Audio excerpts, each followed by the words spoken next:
हाँ, तो आज हम पीडीएसए का मई 2023 का पेपर करेंगे। उसका फर्स्ट क्वेश्चन है, हमें टाइम कंपल्सरी निकालनी है। तो इसमें दे रखा है, पहला तो ऑर्डर 4 है, इसका ऑर्डर 3 है और इसका n cube log n order होगा। तो ये बेसिकली ऑर्डर याद रख लेना। मैं इसका ऑर्डर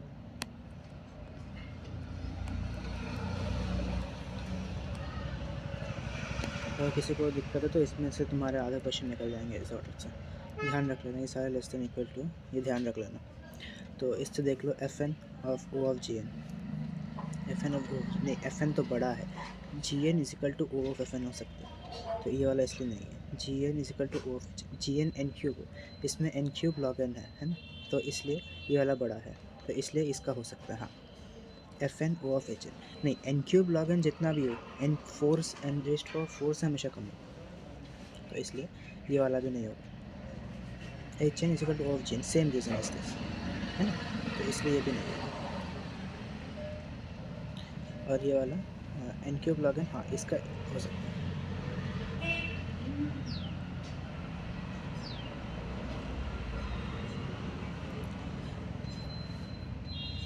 और ये इसमें कह रहा है कि एक यूनी मॉडल लिस्ट है। इसमें बेसिकली क्या, ये बेसिकली क्विक सॉर्ट का है। कह रहा है कि like type of quick sort है कि लाइक अगर हम पाइवट एलिमेंट एक सिलेक्ट करते हैं, जैसे कि एम पाइवट हमने सिलेक्ट किया, तो उसके पहले के सारे एलिमेंट्स लेस देन होंगे उस, और उसके आगे वाले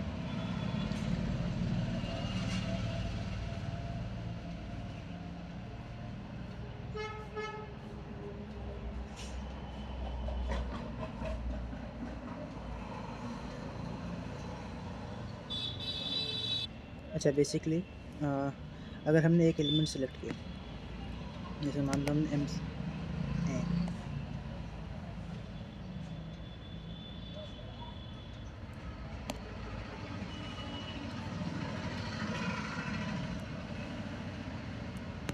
जैसे मान लो हमने एम सेलेक्ट किया, तो उसके पहले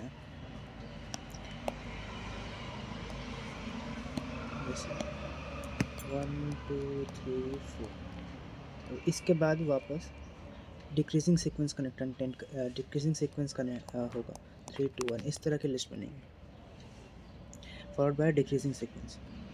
मतलब बेसिकली एम के पहले सारे उससे कम होंगे, ज़ीरो से बड़े, या उससे उससे कम होंगे, और एम के बाद सारे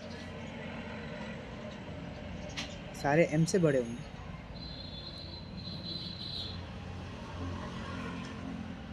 हाँ, L of I is greater than L of I plus one, मतलब 2 इज़ ग्रेटर देन 1। तो अगर हमें हमें लॉग एन टाइम में इस चीज़ को कंप्लीट करना है, तो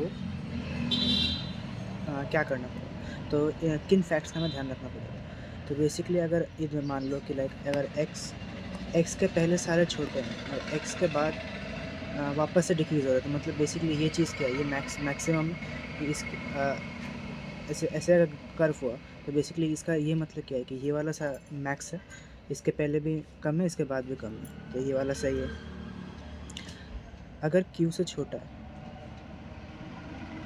नहीं, अगर क्यू सारे एलिमेंट छोटे हैं तो मैक्सिमम एलिमेंट तो राइट में होगा ना।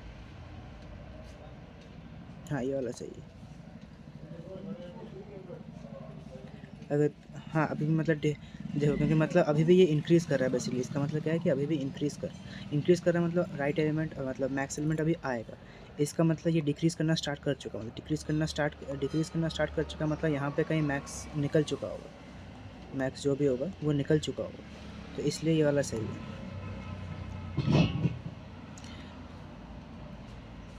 नहीं, इसका तो इसका उल्टा, तो इसलिए ये दोनों एलिमेंट सही है। सॉरी, मैं डायरेक्ट यहाँ से करवा रहा हूँ, क्योंकि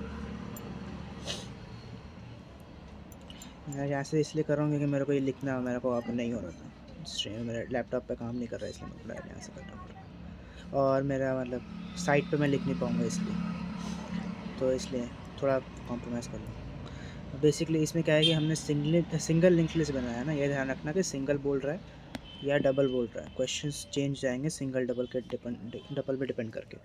तो इसमें हमारा सिंगल है ना, तो ये बात ध्यान रख लेना कि सिंगल है हमारा। तो हमारा हम मतलब ट्रू एलिमेंट ट्रू निकालने की, ट्रू कौन सा है ना। एन आइटम्स सब में basically zero of n time लगेगी। क्यों? एडिंग ए न्यू एलिमेंट के लिए भी ज़ीरो ऑफ एन टाइम लगेगा, removing duplicate item from the इसलिए भी ज़ीरो एन टाइम लगेगा। क्यों लगेगा? क्योंकि हमने सिंगल लिंक लिस्ट बनाई है।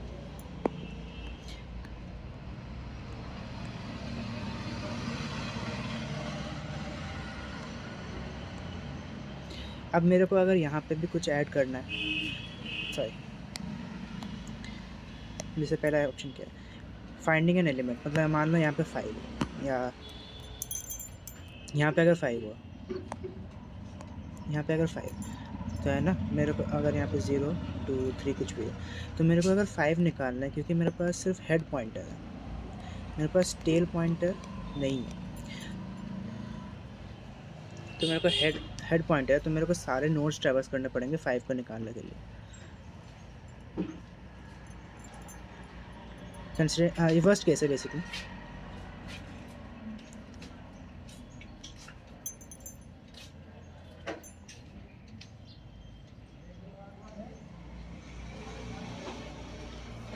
और same with adding new item at the end, अगर एंड में मेरे को यहाँ पे कुछ और ऐड करना है तो मेरे को यहाँ तक आना पड़ेगा।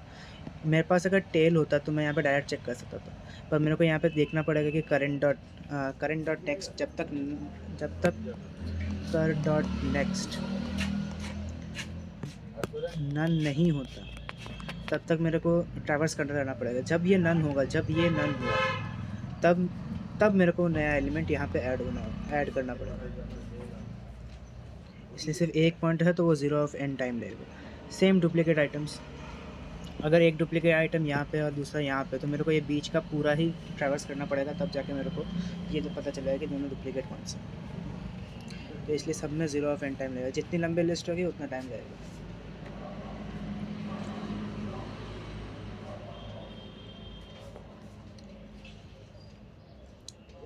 ये हैश मैप पे, ये हैश मैप दे रखा है और फंक्शन दे रखा है की मॉड 5।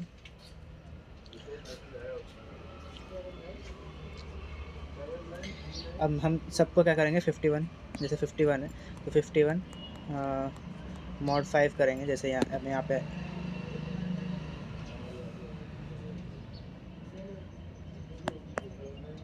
जैसे यहाँ पे 51 मॉड 5 किया हमने, 1 आया, 1 को ऐड कर दिया, यहाँ पे 3 आया, यहाँ तक तो कर लोगे, 45 तक तो कोई प्रॉब्लम नहीं आएगी। 60 का बेसिकली क्या होगा,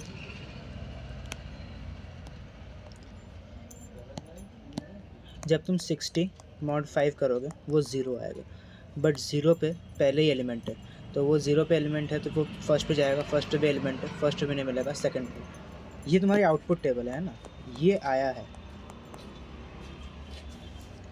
तो फिर इसलिए वो 60 यहाँ पे आ रहा है, तो इसलिए ऐसे होगा। वैसे यहाँ पे 60 अगर यहाँ पे अगर 51 नहीं होता, मैंने पहले से 51 से पहले ही अगर मैंने 51 से पहले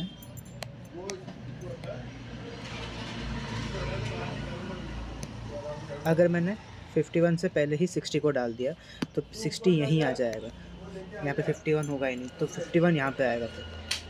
बट ये आउटपुट उल्टा हो रहा है, इसलिए ये दोनों ऑप्शंस नहीं है। यहाँ पे 51 60 से पहले, 51 60 से पहले, ये दोनों ऑप्शन सही है।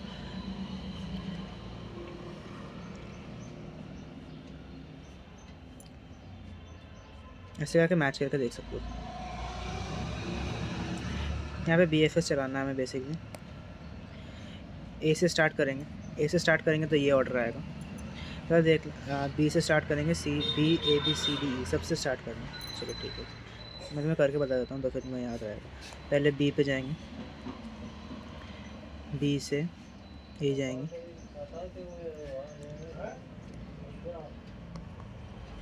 BAC,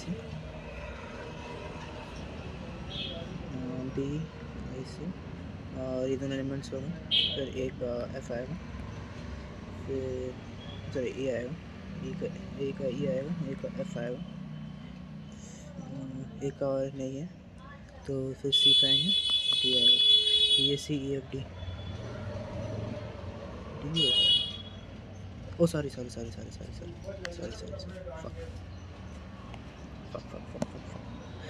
हाँ बी पहले, फिर A B A C, C D, ए पे जाएगा, ए से ई, ए से F, B A C D E F, B A C D E F. C से स्टार्ट करेंगे, सी से पहले वो बी पे जाएगा, बी डी पे जाएगा, ये क्या बी से फिर वो ए पे जाएगा, बी से फिर वो डी पे जाएगा, बट डी ऑलरेडी है, सी बी डी, बी से वो ए पे गया, बी से डी पे गया, ए से वो फिर ई जाएगा, फिर एफ जाएगा, सी बी डी सी, और फिर डी के लिए आएगा, डी से स्टार्ट करेगा तो सी, सॉरी बी, फिर सी, फिर ई, और सारे हो गए।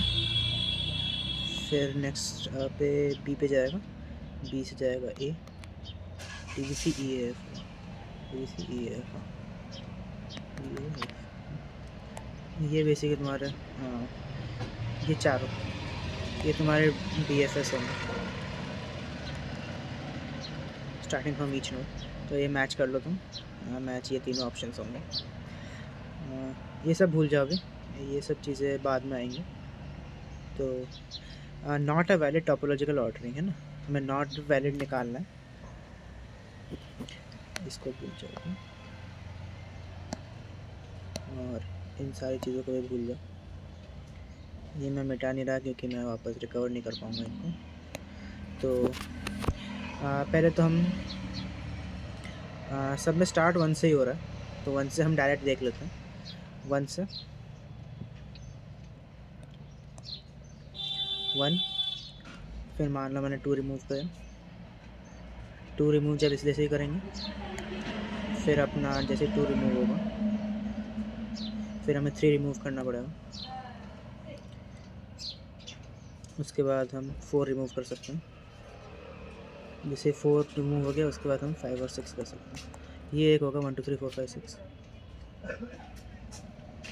नॉट अ वैलिड पूछा है ना, वैलिड नहीं पूछा, ये वैलिड है, ये भी वैलिड है, ये भी वैलिड है, ये भी वैलिड है। 1 3 4, 1 फिर 3, फिर हम 4 रिमूव नहीं कर सकते क्योंकि 3 अगर हम रिमूव कर भी दे 1 के बाद 3 4, तो फिर ये वाला अगर रिमूव हो गया, ये वाला रिमूव हो गया, बट 4 का ये वाला स्टिल बच जाएगा, इसलिए 1 3 4 नहीं हो सकता, ये वैलिड है। 3 के बाद हमने 2 किया, हाँ 3 के बाद हमने 2 किया बट 5 रिमूव कर सकते क्योंकि हमने 4 रिमूव नहीं किया, तो इसलिए ये वैलिड नहीं है। सेम 2 के बाद हम 4 नहीं कर सकते, सेम रीज़न 2 के बाद हम 4 नहीं कर सकते क्योंकि 3 वाला स्टिल बच जाएगा, इसलिए ये वाला नहीं होगा।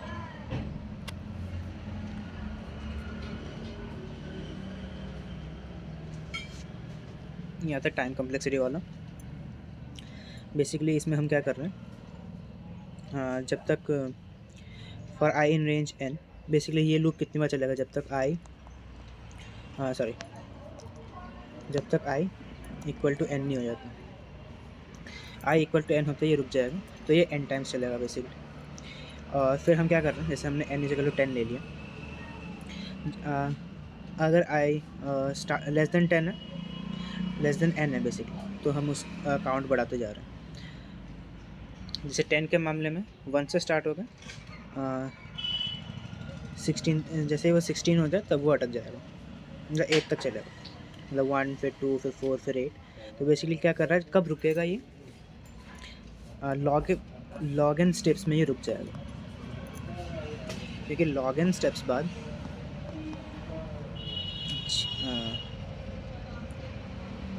j will be equal to n, log n steps बाद j will be equal to n हो जाएगा, तो इसलिए लॉग एन स्टेप्स बाद रुकेगा। जब भी मान लो ये इंटू 2 हो रहा है ना, तो लॉग ऐसे वाइल के अंदर अगर ये हो रहा है, अगर यहीं पे इंटू 3 होता तो ये लॉग बेस 3 पे जाकर रुकता, अगर 3 होता।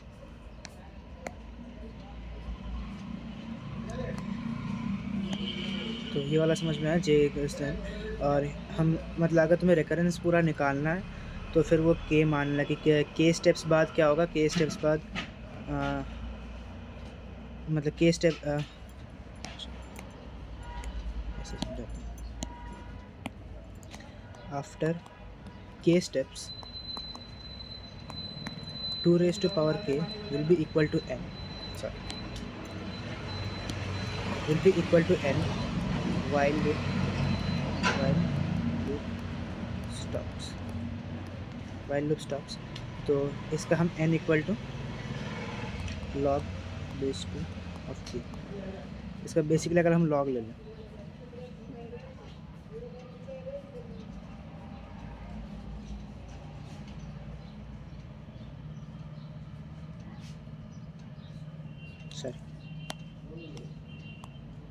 log ले लो k is equal to log square log base 2 n। तो इस तरह से तुम्हारा log स्क्वायर n आएगा और इन दोनों को मल्टीप्लाई कर दो, n log n आएगा। मैं भी पहली बार पढ़ रहा हूँ, मैं भी नॉट टू गुड, सो थोड़ा एक्सप्लेनेशन थोड़ा ख़राब हो सकता है, बट संभाल लेना कमेंट्स में थोड़ा अगर दिक्कत हो रही है। हाँ, ये वाला क्वेश्चन क्या है, बेसिकली हमें 3 डायमेंशनल इनपुट्स दे रखे हैं, ये बेसिकली पॉइंट्स हैं, ascending order by third continent है ना। स्टेबल सॉर्ट क्या होता है अगर नहीं पता तो स्टेबल सॉर्ट क्या होता है, जैसे मान लो 2 इनपुट्स ले लो, ये वाला 5 और ये वाला 675 ले लो। जैसे इस लिस्ट में 375 675 से पहले आ रहा है, वैसे ही हमारा आउटपुट लिस्ट में भी 375 675 से पहले आना चाहिए। First occurrence will correspond to first occurrence of output, first and second input occurrence will be second input output occurrence. अगर मान लो यहाँ पे एक और होता कुछ भी, मान लो 895, तो यहाँ पे 895 बाद में आता, इसके बाद फिर यहाँ पे लिस्ट होती है। तो ये है स्टेबल सॉर्ट, मतलब जो पहले आ रहा है वो पहले आएगा आउटपुट में भी, जो सेकंड आ रहा है वो सेकंड आएगा आउटपुट में। तो फिर बस अब तो जैसे 781 681 पहले तो 0 वाला आएंगे, सॉरी एक ही है 0 वाला, 990 990 781 ये वाला 781 फिर 781 फिर 681 आएगा, फिर 681 आएगा, फिर 2 वाला आएगा 0522 वाला आएगा, फिर 375 फिर 675 है ना, इसलिए वाला। इसमें क्या बोल रहा है कि अगर x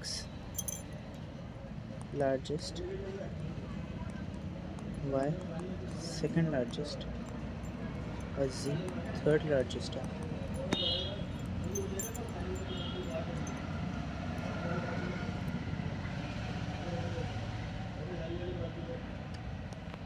अगर z x से पहले आ रहा है, ये दोनों मान x and z are always compared in a run of insertion sort regardless of position of y, गलत है। क्यों? क्योंकि यहाँ पे देखो while j l of j और l of j minus 1 मतलब x और यहाँ बेसिकली j minus 1 कंपेयर हो रहा है। अगर ये बड़ा है तो अगर z अगर x के पहले आएगा, अगर y यहाँ पे सॉरी अगर y यहाँ पे आ जाए, ये वाला केस बेसिकली, अगर y यहाँ पे आ जाए तो फिर वो ये सेकंड लार्जेस्ट है तो वो स्वैप हो जाएंगे, तो y z x ये लिस्ट बन जाएगी। सर गलत किया क्या? हाँ y z x बन जाएगी, बट अगर ये वाला केस हुआ तो फर्स्ट ऑलवेज वाला गलत हो जाएगा, regardless of position of y, ये वाली चीज़ गलत होगी, क्योंकि अगर यहाँ पे y यहाँ पे होता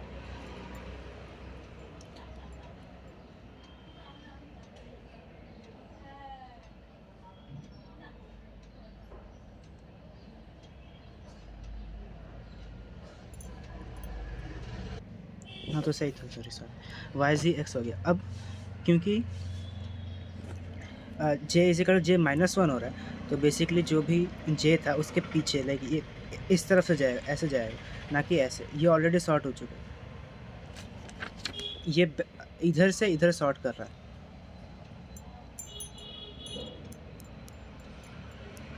हाँ, तो इसलिए regardless of position of y गलत हो गया, ऑलवेज कंपेयर गलत हो गया। नहीं, अगर वाई बिफोर जी आ रहा है,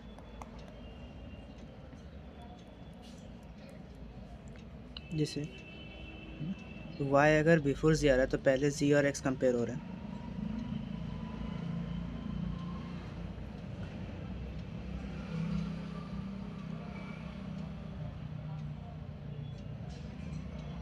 नहीं, ओनली इफ़ गलत हो गया, क्योंकि ओनली इफ़ नहीं होगा। जी एक्स वाई, वाई एक्स,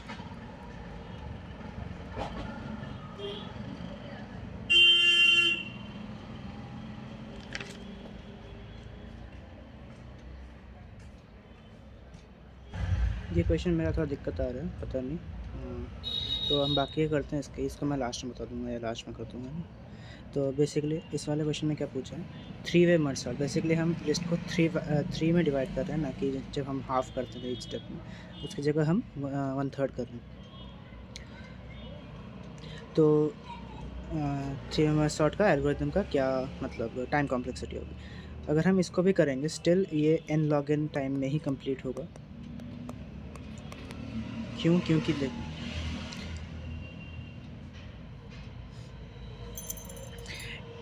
हर log 3 हो जाएगा, log बेस 3 हो जाएगा, है ना।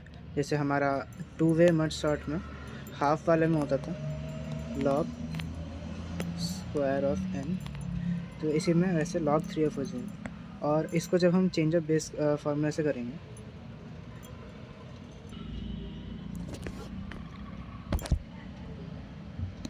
हाँ, तो बेसिकली log जो यहाँ पे हर स्टेप पे log n क्यूब हो जाएगा, और उसको मर्ज करने में इन तीनों को फिर वापस मर्ज करने में हमें n टाइम लगता है। तो n log बेस 3 ऑफ ये टाइम लगेगा। It is still log n, basically order तो log n ही है, तो इसलिए n log n। स्क्वायर नहीं होगा, स्क्वायर नहीं होगा, लॉग बेस बदल जाएगा बस, बट बेस अगर बदल भी जाता है बट स्टिल ऑर्डर सेम रहता है।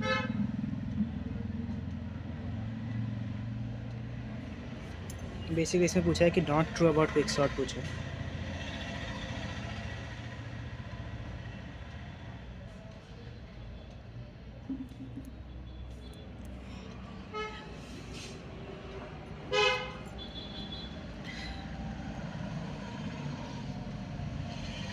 हाँ, तो sorry, not true about quick sort पूछा है। तो नॉट ट्रू फिक्स स्ट्रैटेजी। अगर फिक्स स्ट्रैटेजी बेसिकली मतलब क्या होता है कि हम हर स्टेप पे एक स्ट्रैटेजी रहेगी, उसी स्ट्रैटेजी को ध्यान में रख के हम पाइवट चूज़ करेंगे।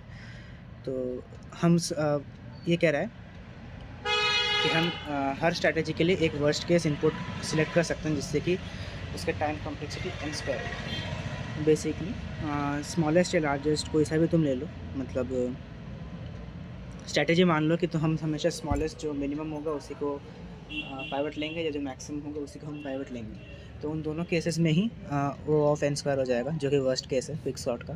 तो इसलिए ये स्टेटमेंट ट्रू है। नॉट ट्रू पूछना इसलिए ऑप्शन गलत है। मीडियन में भी वही हो जाएगा, मान लो बीच में वो फिर सॉर्ट होता रहेगा। क्विक सॉर्ट का worst case complexity n square होता है किसी भी केस में।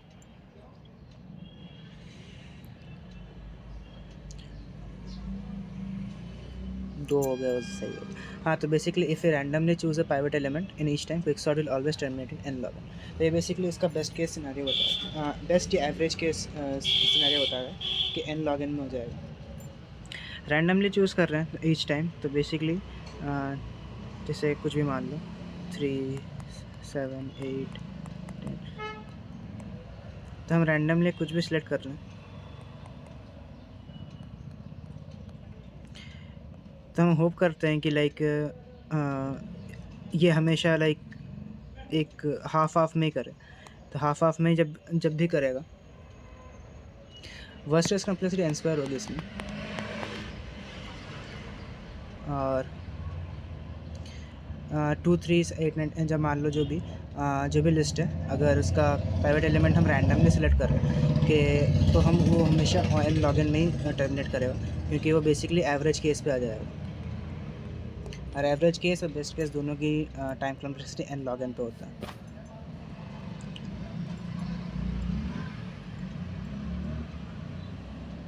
ये क्वेश्चन है बेसिकली। इसमें क्या पूछा है, इसमें बोला है कि पुश और पॉप दो स्टैक के फंक्शंस हैं, और एन क्यू और डी क्यू क्यू के ऑपरेशंस हैं। तो हमें पहले तो ये फंक्शन रन करो, आउटपुट पूछा है। तो ये जब हम क्या कहते हैं, ये जब हम रन करेंगे तो पहले 0 आएगा, फिर क्योंकि स्टैक में एक के ऊपर एक ऐसे होता है, जैसे जो सबसे पहले आएगा वो सबसे पहले नीचे जाएगा, उसके बाद वाला उसके बाद वाला, ऐसे करके स्टैक ग्रो करता है। तो इसलिए सबसे पहले 0 आएगा, वो नीचे गया, 1 2 3 4 ऐसे ये होगा। और क्यू में क्यू इस तरह का होता है, तो क्यू में जो पहले आया वो सबसे पीछे जाएगा, और ऐसे ऐसे क्यू आती जाएगी। तो ये स्टैक बन गया, ये क्यू बन गया। अब हमें ये दिखाना है कि क्यू जब तक एम्प्टी नहीं है,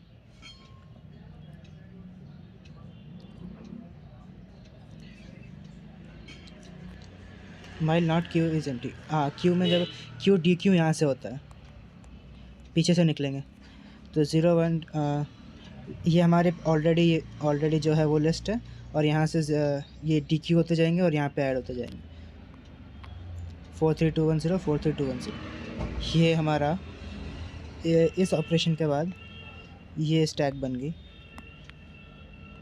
अब हम ये इस स्टैक में से, अब ये हमारी स्टैक है, इसमें जब तक स्टैक एम्प्टी ना हो हम एस से पॉप करते जाएंगे, और पॉप ऊपर से होता है, और हम क्यू में एनलिस्ट करेंगे। तो क्यू ऐसी बनेगी 4 3 2 1 0 4 3 2 1 0। ये तुम्हारी क्यू बनेगी इस ऑपरेशन के बाद। और बेसिकली ये प्रिंट है, डी क्यू होता रहेगा। तो जब डी क्यू होगा, यहाँ से डी क्यू होगा, तो 4 3 2 1 0 4 3 2 1 0 ये तुम्हारी बनेगी। ये वाला मेरे को नहीं आया, मैं ये ग्रुप पे डालूँगा।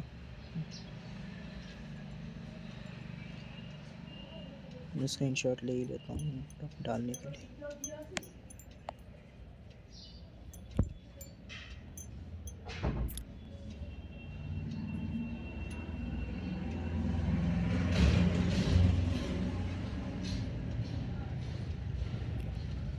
किसी को ये आता हो तो कमेंट्स में बता देना। क्वेश्चन नंबर भी देख लो ताकि बता पाओ। 98 क्वेश्चन नंबर है। क्वेश्चन ये है, ये मेरे को नहीं आया, बता देना किसी को आता हो। अब ये देखना, while creating a DFS tree among non tree edges, है ना, among non tree edges only back edges correspond to cycles. इससे पहले रुक जाओ, इससे पहले ये वाला देखो। तो मतलब बेसिकली क्या कर रहा है, DFS ट्री और BFS ट्री दोनों में अगर जैसे बी ये कोई एलिमेंट है, बी और एफ इस ट्री में सेम लेवल पे हैं, तो भले ही वो DFS हो या BFS हो, इस बी और एफ की डेप्थ हमेशा 1 ही होगी ऑलवेज। तो ये ट्रू है या फॉल्स है? हाँ हाँ, जा।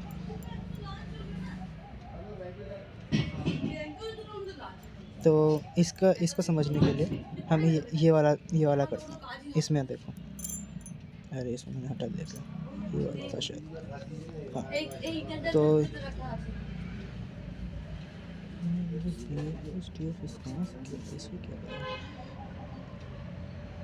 हाँ, तो ये DFS है मान लो, देखो, और ये तुम्हारा BFS है। BFS ट्री DFS 1 से 2 जाएगा, ये वाला भी भूल जाओ। हाँ, तो ये 1 2 3, 2 से 4 गया, 4 से 5, उसका नेबर्स नहीं है, 6 में आएगा। ऐसे करके ये तुम्हारी DFS ट्री बन जाएगी, ये तुम्हारी BFS ट्री बन जाएगी। तो इसमें देख लो 2 3 2 3 5 6 5 6 हमेशा सेम ही डेप्थ पे है ये। और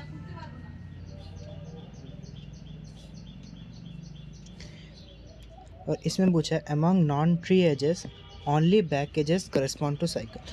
मतलब अगर दो नॉन ट्री एजेस है, मतलब जैसे ये वाली एक ट्री एज है और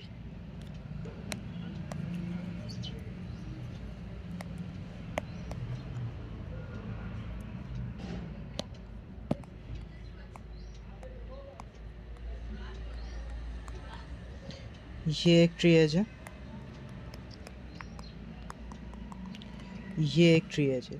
नॉन ट्री एज में अगर सिर्फ बैक एज ही सिर्फ अगर बैक एज है तो वही साइकिल को बताता है। मतलब फॉरवर्ड एज कभी साइकिल को बता नहीं सकता। मतलब फॉरवर्ड एज से तुम डिटरमाइन नहीं कर सकते कि वो साइकिल बना रही है या नहीं, क्योंकि मोस्टली तुम जो भी डायग या कुछ भी देखोगे तुम डायरेक्टेड ग्राफ, तो ये भी फॉरवर्ड एज है, ये भी फॉरवर्ड एज, तुम बता नहीं सकते कि ये साइकिल बना रही है या नहीं। साइकिल तभी बनेगी जब बैक एज होगी।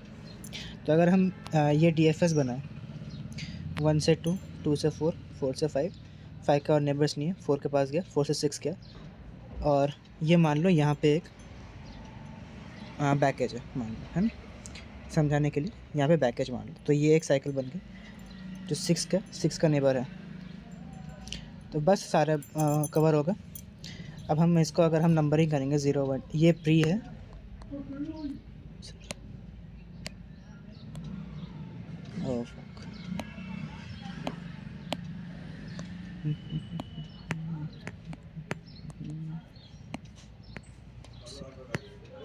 ये प्री नंबर है, ये पोस्ट है,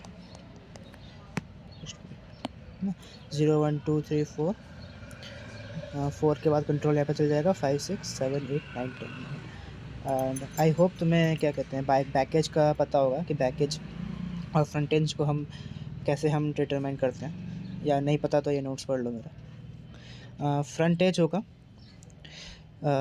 पीछे वाला आगे वाले को कंटेन कर रहा होगा। मतलब अगर पूछा है कि लाइक A और B, जैसे फ्रंट एज है या बैक एज है, तो B वाला 1 6 है, आगे वाला 0 11 तो 0 11 के बीच में 1 6 आ रहा है। मतलब B is contained by A, पीछे वाला आगे वाले को कंटेन करेगा, तो इसलिए फॉरवर्ड एज चाहिए। बैक एज में जस्ट उल्टा, आगे वाला जैसे यहाँ पे D से B बैक एज है, तो इसलिए आगे वाला पीछे वाले को कंटेन कर रहा है, आगे वाला पीछे वाले को कंटेन कर रहा है। D is contained by B, और क्रॉस एज में कोई कुछ कंटेन नहीं करेगा, डिसजॉइंट होंगे प्रीपो, जैसे 2 5 और 7 10। ये पूछे तो कुछ नहीं है, 5 से 7 बड़ा है, वो कुछ नहीं होगा, वो डिसजॉइंट सेट्स बनेंगे। तो ये वाला सब देख लेना, 1-2 सेकंड में रुक जाता हूँ, एक स्क्रीनशॉट लेना होता है। तो उस तरह से फिर हमें पता चल जाएगा, जैसे 6 और 7 है ये,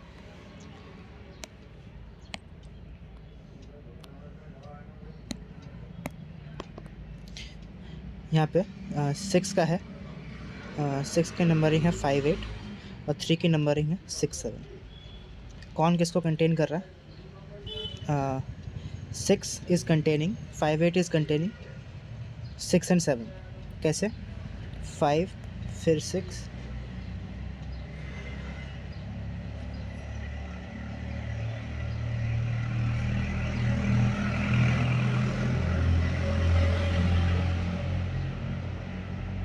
हाँ सॉरी 6, आगे वाला पीछे वाले को कंटेन कर रहा है, सॉरी सही तो बोला।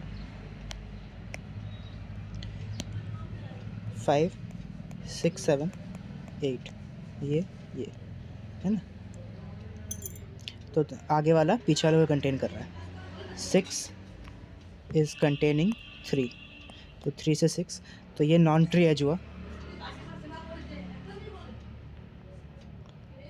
अमंग नॉन ट्री एज, ये एक एज मान लो नॉन ट्री, और ये एक एज है ना, दो अलग अलग है नॉन ट्री एजेस।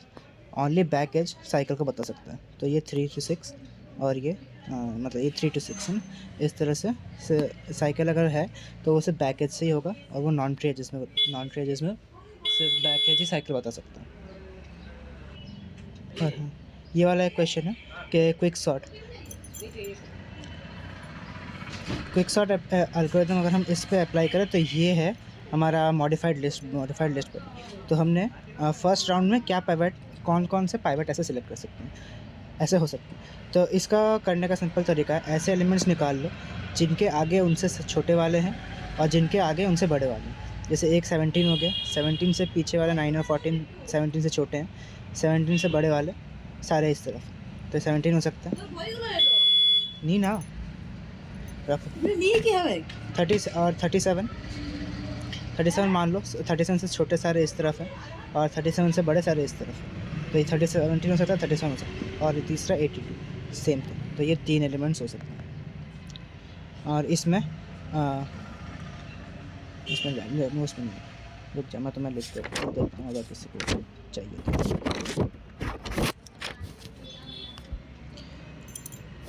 ये याद रखना, अगर नंबर ऑफ वर्टिसेस n दे रखी और पूछा है कि एजेस कितने,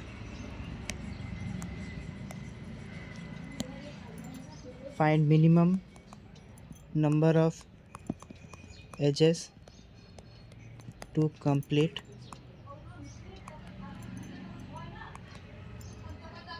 to make complete undirected graph, वो होता है n इंटू n-1/2। और यहीं अगर कंप्लीट डायरेक्टेड ग्राफ पूछा है तो वो होता है n इंटू n-1। हमें एजेस दे रखी हैं तो n, और हमें बताया कि कनेक्टेड अनडायरेक्टेड का है n into n-1/2 is equal to 1225। इसको मल्टीप्लाई कर दो, 2450 आएगा, और 50 इंटू 49 2450 होता है। ये तुम हिट एंड या तो तुम्हें अगर क्वाड्रेटिक सॉल्व करना है तो तुम ये क्वाड्रेटिक सॉल्व कर सकते हो, बट अगर नहीं करना तो हिट एंड ट्रायल से सबसे पहले जो भी तुम्हारे पास नंबर, जैसे इस केस 1225 मान लो, है ना, 125 एजेस ये मान लो। तो अगर सबसे पहले तुम 50 से करके देख लो, तो तुम्हारे अगर 50 इंटू 49 इससे बड़ा आया तो 50 के बाद वाले सारे नंबर भूल जाओ, 50 से पहले, 50 से डायरेक्ट तुम 30 या 35 पर जंप कर दो, 30 इंटू 29 करके देख लो, या 35 इंटू 34 करके देख लो। इस तरह से तुम लिस्ट तुम्हारे जो नंबर सिस्टम है उसको तोड़ते जाओ। ये मेरे हिसाब से ज़्यादा जल्दी आता है मेरे लिए आंसर, मेरे को ये सॉल्व करने में बहुत दिक्कत आती है। तो हिट एंड ट्रायल से तुम्हारा बहुत जल्दी आंसर आएगा, और अगर तुम्हें ये फटाफट करना आता तो कर लेना, मैं मैथ्स में बहुत बढ़िया। तो इसलिए मैंने डायरेक्ट 15 to 49 किया, 15 to 49 डायरेक्ट ही आ रहा था, 50 डायरेक्ट ही आंसर आया। आई होप कि आपको समझ में आया। आई थिंक मैंने बहुत अच्छा काम तो नहीं किया समझाने का। हाँ, और 2 चीज़ें रह गई, ये क्वेश्चन मेरे को नहीं आया, इसका मैं बाद में आंसर कमेंट में डाल दूँगा।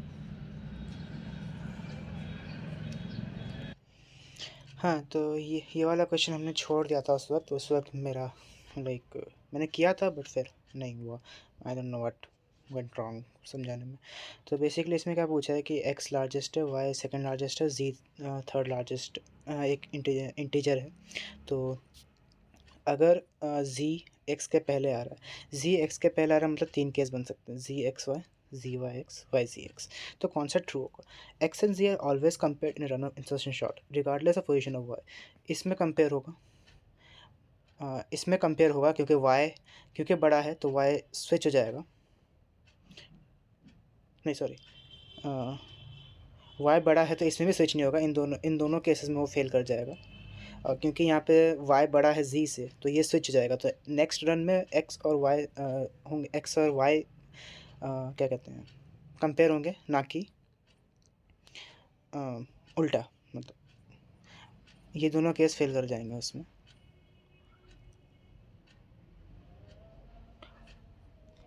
Similarly, x and z are compared in run of insertion if and only if y appears before z. Y appears before Z, सिर्फ ये एक केस है।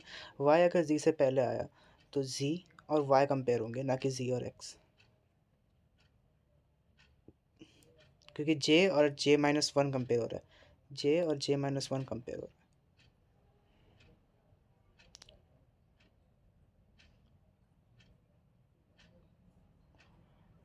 Similarly x and z are हाँ ये वाला सही है, वाई अपीयर्स आफ्टर एक्स, क्योंकि फिर x y appears after x तो ये दोनों कंपेयर होंगे, एक्स और जी।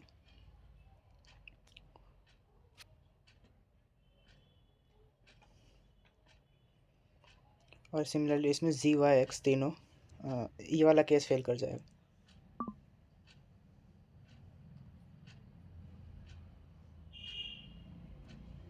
वाह वाह, आई टीम क्या मेल भेज रहा है, रेडीमेड चाय।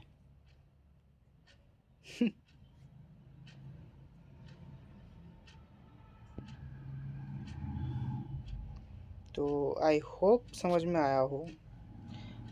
आई नो ये वाला क्वेश्चन काफ़ी लाइक मैं समझा नहीं पाया ढंग से, आई थिंक पूरा पेपर ही ऐसा था जो मैं ढंग से समझा नहीं पाया, बट होपफुली तुम्हें एटलीस्ट आइडिया लग गया हो कि लाइक किस तरह से क्वेश्चंस आते हैं, किस तरह से करना है, एटलीस्ट तुम्हें अप्रोच पता चल गई हो। मैं पी डी से पहले बार पढ़ रहा हूँ, so I am not good at it to be honest, but still try किया कि लाइक कितना करवा पाऊँ।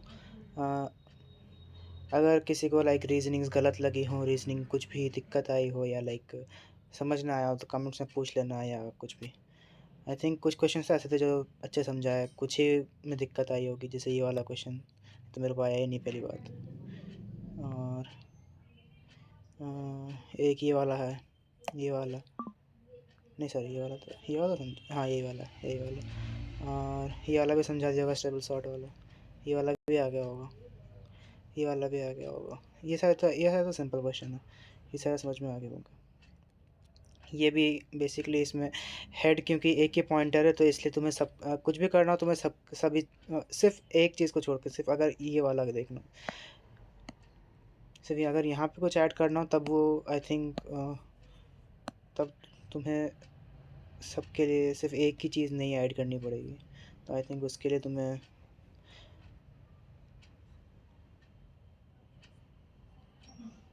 You know the first. अगर किसी को इसका आंसर आई थिंक स्टिल उसके तो पूरा नोट ट्रांसफर करने की ज़रूरत नहीं है, आई थिंक उससे उसमें कॉन्स्टेंट टाइम में हो जाएगा बस। और in order list I hope समझ में आया हो। ये और ये वाला देख लेना,